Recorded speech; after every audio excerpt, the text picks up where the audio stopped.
Hello, welcome to the B2B Lead Roundtable Show. My name is Brian Carroll.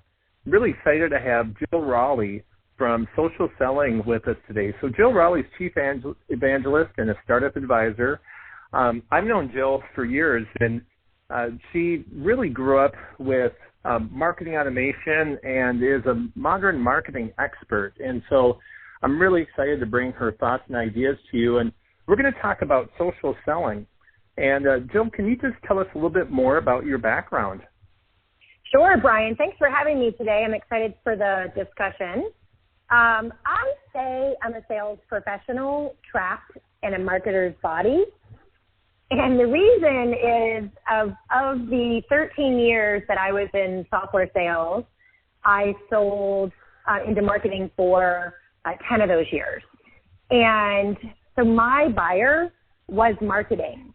And, you know, the best salespeople know their buyers. They understand their buyers at an individual human level. They understand them, their role in the buying process and the role in the buying committee. They understand them at a company level. They understand them at an industry level. They understand the outcomes that buyer is trying to achieve. And so because my buyer was marketing for decades, I really feel like I am trapped in a marketer's body. Now, for the past 3+ years, I have been helping big and small companies think about social as a channel and how do they embed social into their selling. And it's really embedded into. This is additive. It's incremental. It isn't, the phone's not dead. Email's not going away anytime soon. Social is an additional channel where salespeople can find their buyers, listen and relate to their buyers, connect and engage with their buyers, and ultimately actually to amplify their buyers' advocacy, amplify their buyers' message. So I work with big and small companies on how to approach social selling from an organizational programmatic level. Make sense? It makes sense. And it's really cool how you were able to really put yourself in your buyer's shoes. We're going to talk a bit about that later. I was just going to ask, what inspired you to start social selling yourself? Wow. I think it was just frustration from the lack of results of other channels in terms of being able to get the attention of my customers. But I think even before that, it was because social was new to marketing and marketing was trying to figure it out. And because I wanted to help my customers, my buyers, with their marketing initiatives, I needed to understand what social marketing was. In doing that, in understanding social marketing, I saw the potential for social and how it would help me as an individual salesperson be where my customers are, be visible and valuable to my customers, to be part of the customer conversation. I definitely saw it as a research tool. My background before software sales is consulting. And so I'm always digging and looking for answers and filtering through and synthesizing from large data sets. And so, I think there really is twofold. One, I had to know about social media for my customers, but I saw how social networks could help me as an individual salesperson with building relationships with my customers. And, as you're talking about channels, I'm picturing salespeople still are being asked, and we talked about this a bit before before our own call, to hit the phones, to send out more emails. So you're just seeing that was declining. Yeah, absolutely. So the mandate for most sales organizations is make more calls, send more emails, and they're hiring more people to do those things. And actually they're hiring more junior people who have no business acumen, who have no sales experience, and they're just doing more. And more isn't more better. and I know it's not grammatically correct, but more relevant is better. And if you look at, everyone now has the ability, like contact data has gone to zero, right? I can get pretty much anybody's phone number and anybody's email address. And because I can get anyone's phone number and email address, and I can send anyone an email and call anybody, everybody's doing it. And so now as a buyer, you're receiving, tons of generic, not relevant emails. You're receiving a whole series of them, because now there's these automation tools that will automate a cadence or a series of emails. And so, by the seventh touch, the seventh one is, have I offended you, or are you stuck under an elephant? Has a rhinoceros eaten you? Right? So and that's just ridiculous. These are tactics that are totally ridiculous.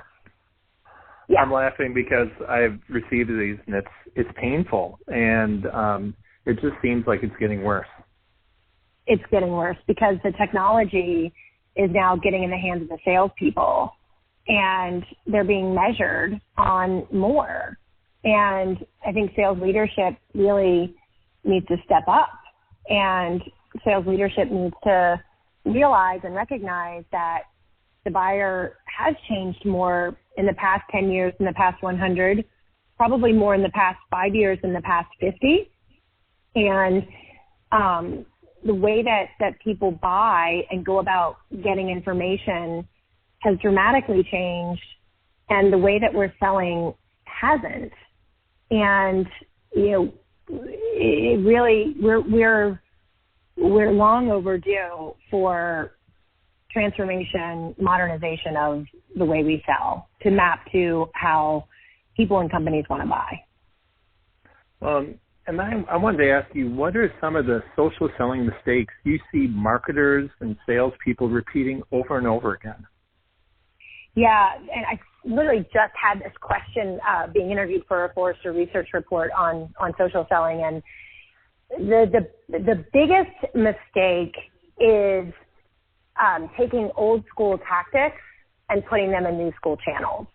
That whole more approach, yeah, and all about me approach, right? My company, my product, my customers as a salesperson, not you, your company, your business objectives. So the me approach is now in social, and it's being amplified. There's a lot of, frightening. There's a woman who is an aspiring social seller, and I got an invite to connect with her on LinkedIn, and it was generic. She's an aspiring social seller, and she sends me a generic invite to connect on LinkedIn. And I write her back. I reply. I don't accept the invite. I reply, and I say, I give her a link to the Art of a LinkedIn Invite. And essentially, you have to personalize your invites to connect. And she did respond and thanked me for the tip. But unfortunately, my guess is her behavior won't change, because she's in the more. She's in the just do more, connect with more people, send more tweets, share more content, and not thinking about more relevant, more helpful, more human, more handy. And I talk a lot about empathetic marketing. How do you see empathy applying to social selling? Empathy is so important. You have to look at things through the eyes of your customer. You have to appreciate their point of view. And from a social selling perspective, I'm in such a more capable position as a salesperson to get that information, to get that insight. So it's a gift, really. I think being able to look up someone on LinkedIn and see where they went to university, see what skills people are endorsing them for. So for you, Brian, lead generation, B2B marketing, strategy, CRM. Like, now I get who you are and what you're good at. I read recommendations that people write about you. And so, if I'm, thinking about where I invest my time, if you've got glowing recommendations, I want to be associated. I want to work with you. So there's this ability for both salespeople to learn more about their buyers, but at the same time too, there's this ability for buyers to learn more about the salespeople, and they make decisions whether to engage or not based on whether they think that salesperson actually can help them solve their business problem. That makes a lot of sense. And, as I'm listening to you, it sounds like it really applies in helping people connect better with their customers. The empathy gives them the ability to build a rapport to allow for that connection to happen. That's exactly right. And, an example is I'm helping someone out at AT&T. He runs sales in their federal group, and he's been asked by the leader of the public sector team to present to their 4,000 public sector employees on how B2B buying has changed. And in doing my research, not just on that broad topic about how B2B buying's changed, but I'm looking for indicators of how AT&T is already changing. And so I spent some time on AT&T's website and on their blog site, and lo and behold, I found a video interview and a blog post of his boss, of Kay Kapoor. She's the president of public sector at AT&T. And so I found this blog post and this video interview of her, and I shared it. It was all about women in tech, which is something I authentically care about. That's another thing. If I didn't authentically care about women in tech, I would never have shared that piece of content. But I authentically care about it. So I shared that video interview and blog post of Kay on LinkedIn, and I tagged her because I want her to see that I'm getting to know her. Because ultimately, I want to have the conversation with her about how we can take a programmatic approach to social selling within her public sector team, and how I'm the person that she wants to work with if they're going to invest in social selling. That's really great. And I think that is something a lot of us in marketing and sales want to feel like we're making a bigger impact or difference, but we want to do it with things that matter to us. And what I'm hearing is, connecting with that authenticity. And I think this is something people sometimes feel they struggle with in terms of how do I connect? How do I proactively build relationships with people and do it in a way that's who I am, and honoring who they are. Is that what you find as you're talking to people out about social selling and applying it and doing it well? Yeah, I think social networking, right? So I differentiate marketing is social media, right? And media is more about the reach. And you use social media and marketing for brand and demand. And it really is about reach. Social networking, same thing, LinkedIn, Twitter, Facebook, but I call them networks when I talk to salespeople because the intended use of those networks is about relationships. Reach versus relationships. I mean, ultimately, you could argue that marketing should be about relationships and that they should be about engagement and not reach, but let's just talk reality, right? And so from a sales perspective, these networks are very, very valuable, and just a way to really better understand who and how and why you can help someone. This is great, Jill. Are there any success stories or tips and advice you have for our listeners who want to get better at social selling and connecting with their customers? Yeah, I think this is going to sound harsh, but I always say if you suck offline, you're going to suck more online. And, online and social, it amplifies both the good and the bad. And so if you don't have the right mindset in sales today, that your job isn't to rush anyone to signature, to go for the kill, to hunt and farm your customers.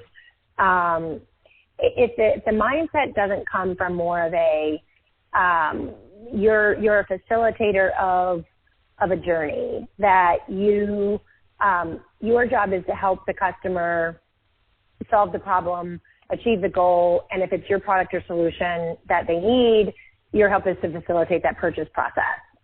So the mindset has to start there. Then from a skill set and then an enabling toolkit, I think this absolutely requires training. There's no question in my mind, regardless of whether you're a millennial who has grown up with digital devices and access to social networks, or you're a baby boomer who is, a digital immigrant. I think that these networks, each one has their own culture, right? Twitter is much more conversational. LinkedIn is all business. Please, no death announcements on LinkedIn. I'm seeing a lot of that lately. Seeing a lot of like Facebook type content being shared on LinkedIn, and I don't think we should go there. So I think then, how do I actually find good quality, insightful content as a rep that I could share in my networks that isn't just all of my company branded content? There's these things that require new skills, and that to me means there needs to be an investment in training. And I think about it from the individual seller, but also at an organizational level. I think the organization should take a much more prescriptive and programmatic approach to deciding how they're going to and what they're going to train their salespeople on, and tying it to the overall governance and social media policies, et cetera. So training is something that you absolutely need to invest in. Are there any stories that you'd like to share of people who followed your approach and how it's helped them, or any other tips or tools you wanted to pass along to our listeners? Yeah, for sure. There are definitely individuals and companies doing this well. I would say that we're still fairly early days in figuring all of this out. On24 is doing a really nice job of training their salespeople. They're working with a partner company of mine, Sales for Life, and they put all of their reps through the Sales for Life 10-week training program. There's a certification process at the end of it where they have to demonstrate that they've used social to source a new opportunity. And so, a real certification, and it's good for that salesperson too, because now that's something that's a skill and something that can be helpful in getting another job, not just getting their next customer, but potentially their next job. And their leadership is bought in at that, sales director level. So shout out to them. One of the things that I love to do, I go to LinkedIn's annual conference, and they always post their video content on YouTube. And so there's presentations available of this last one was in New York, and IBM, Genesis, Qualtrics, TiVo, now called Rovi. There's a bunch of presentations from real companies doing real social selling work, and so I recommend that as a resource as well. Thank you. And I just wanted to ask, we have time for a few more questions. What excites you right now about the future of sales and marketing, or what are you feeling particularly passionate about right now? I feel like I'm pulled in two different directions because, one, what excites me is what I see coming to the sales industry that I saw develop in marketing over a 10-year period of an explosion of new technologies to help automate, to help segment, to help personalize, to help measure, to help improve conversion rates. So you've seen this massive explosion of tools and technologies in marketing that are helping marketers be more scientific in their marketing efforts, be more measured. We're seeing the same thing start to happen in sales, and there are some great tools that are being developed and available for salespeople. Artificial intelligence, I've published a number of blog posts recently on LinkedIn about how I think AI is going to change sales. And I see some great potential in AI in terms of all of the research that I do on individuals and companies and industries today that I do manually. There are tools that are going to aggregate and synthesize and proactively send me relevant information that I otherwise would have to go find manually. So there's some really exciting stuff happening in AI around how that's going to, make the best reps even better, allowing me to do less of more of that administrative work and freeing me up to spend more time thinking about the human side, which is how do I be more empathetic? Well, to be more empathetic, I need to do more about my customer. So how do I, now I have more time to research them, right? I can listen to their CEO on their investor presentations. I can speak with more people within their organization. I'm able to spend more time on the strategic and human aspects. So on one side, I'm talking about technology. On the other side, I'm talking about being more human. It's the balance between those that I think that excites me the most is striking the right balance between tech and human. That makes so much sense, and I think as I'm listening to you, we're going to have this technology to help us augment and apply our empathy, which really gives us the intuition to know how to best connect. And so these tools won't automate trust, but they're going to enable us to be able to spend more time making choices and doing things that help us build trust.